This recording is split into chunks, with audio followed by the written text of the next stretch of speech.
Bonjour à tous et bonjour à toutes, bienvenue sur la première vidéo de Maître de Dioscuros. Je vais vous présenter une équipe plutôt basique face à une équipe plutôt avec des Pokémon courants. Donc voilà, moi je sors le Vénard, que j'ai surnommé Évêque, grâce à ses soins. Bon, mon adversaire a déjà anticipé sur l'Evolurock, ça ce n'est pas grave puisque ce Vénard là n'est pas là pour rester sur le terrain. Non, il est là justement pour troller l'adversaire, il est là pour poser les pièges de rock, faire quelques dégâts rapidos et quitter le terrain. Bon, bien sûr, si j'ai l'occasion de m'en servir et de le faire rester, je le ferai, hein. Je ne m'amuse pas à faire tomber mes Pokémon pour le plaisir, hein. Mais du coup, ce n'est pas sa priorité absolue. Donc là, qu'est-ce que notre adversaire va faire? Il fait un demi-tour, il a dû penser que j'allais switcher. Voilà, non, moi je vais lancer un frappe Atlas, on va voir ce qui va arriver derrière. Keldeo. Keldeo est un Pokémon légendaire qui est plutôt utilisé souvent par les joueurs Smogon et qui est souvent utilisé également avec l'attaque Plénitude. Là, je pense que vu qu'il a l'avantage du type, il va peut-être m'attaquer directement. Mais il a quand même l'occasion de se placer, ça serait dommage aussi. On va voir ce qu'il va préférer faire. La mointe. Efficace parce que je sais qu'il va me tomber, mais vraiment bête. Il avait vraiment l'occasion de se placer. Peut-être qu'il a eu peur d'un toxique ou d'un truc comme ça, que j'aurais certainement utilisé. Donc voilà, moi dans le doute, je vais sortir mon Dracolos. Dracolos multi-écaille, 252 EV en PV, 252 en attaque. Le but du jeu, c'est de déclencher la vilaine assurance, bon ce sera pas le cas là, de placer un dans Draco et de frapper avec Dracogriffe et vitesse extrême.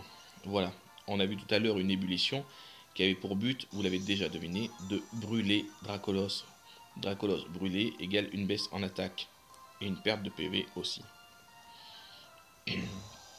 Deuxième tentative adverse, qui ne marche toujours pas, on va pas jouer avec le feu, sans vouloir faire jeu de mots.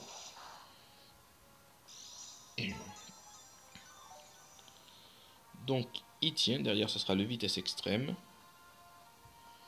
Et voilà, on n'en parle plus. Techniquement, derrière, on sait tous ce qui va passer. Stratégiquement, Démétéros est le meilleur choix stratégique à placer derrière. Voilà, tout simplement. Donc là, ce qui me fait une baisse en attaque. Bienvenue.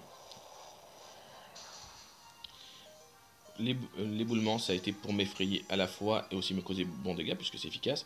La vilaine assurance s'active, ce qui me remonte mon attaque. Par contre, là, je fais la boulette du siècle puisque je place un Danse Draco totalement inutile. Excusez-moi à tous les stratèges, je n'aurais jamais dû faire ça. Mon adversaire va sûrement profiter de la faille et me faire regretter amèrement mon clic.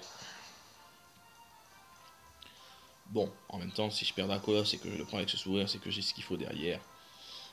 Bon, un petit jeu de mots, je l'ai appelé Général parce que Tortank, tank, armée, général, c'est amusant. Si, c'est amusant.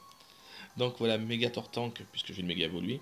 Je l'aime bien du fait que c'est un Pokémon méga évolué que l'on voit rarement, qui en fait a un talent très intéressant, et qui bien joué peut faire mal. Là par exemple, dans celui que je vais vous présenter est modeste.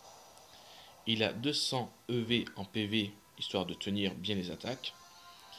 Il a 252 en attaque spéciale pour frapper très fort, même un Pokémon électrique comme vous pouvez voir. Et le reste, c'est vous qui voyez, vous pouvez le mettre en défense, défense spéciale ou vitesse, suivant ce que vous voulez. Bon, la Vibraquois, c'est parce que je profite de son talent, et en même temps je risque de le rendre fou. Ce qui marche, regardez, 2 attaques plus la confusion, ça a beau être un Pokémon électrique assez résistant, il n'y en a plus. Bon, merci à la confusion, mais dans tous les cas, vous avez un peu l'avantage du type. Cisaiox, bon, Cisaiox, techniquement, si je dis pas de bêtises, il me faut 2 à 3 coups pour le tomber. Là, vu son état, je dirais 2 coups. Est-ce qu'il va avoir le temps de placer un Dance Lame et piste au point par contre? Non, il fait Play-Croix. Il me fait quand même assez mal, mine de rien. Dommage qu'il n'ait pas pensé à plancer son Dance Lame. Mon adversaire fait quelques erreurs. Bon, en même temps, tout le monde en fait. Moi, j'en fais. Vous en faites, tout le monde en fait. J'ai même des grands champions, puisque je fais des tournois internationaux. Et j'ai déjà vu des très bons joueurs faire une erreur et perdre dessus, malheureusement. Nul n'est parfait. Bien sûr, après cette vidéo, si vous avez des questions sur les sets que j'ai utilisés en détail, je vous les donnerai avec plaisir. Le but de ma vidéo est juste de partager quelques trucs et voilà.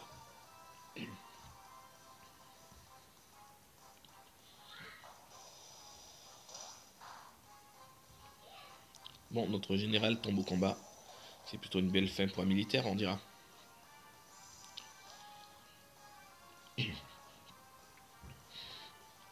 Alors là, je viens d'y penser puisque j'ai pas trop fait attention à son équipe. Armure. S'il avait armure depuis le début, surtout s'il a anti-brume, pourquoi avoir laissé les pièges de roc? Ça serait un peu dommage. On sait tous à quel point il avait bien anti-brume. C'est un peu dommage, on sait tous très bien qu'un combat des fois peut tenir à une dizaine de PV.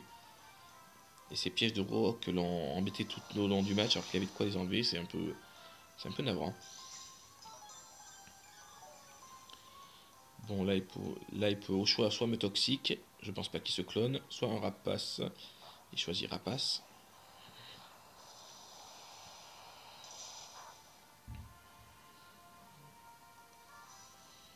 Bon, moi je vais le finir à lance là, mais je vous le dis tout de suite. Il n'y aura pas de suspense sur ce coup-là.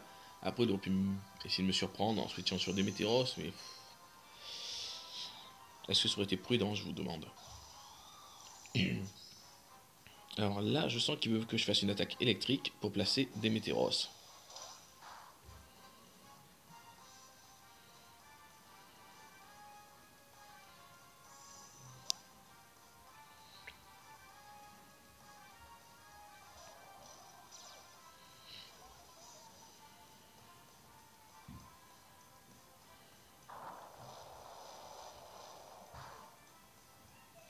Oui, dans le doute, j'avais pas lancé d'attaque électrique, vu que je l'avais anticipé. Pas folle la guêpe, comme on dit. Bon, par contre, perdre ma veste combat m'embête un peu, car c'est ce qui a augmenté ma défense spéciale. Bon, même si là, à l'heure actuelle, personnellement, je joue un peu parce que le combat est plié.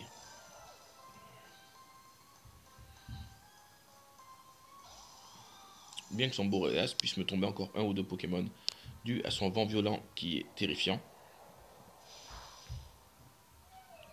S'il est joué avec Orbe Vie, il peut me one-shot peut-être un ou deux Pokémon. C'est pas impossible.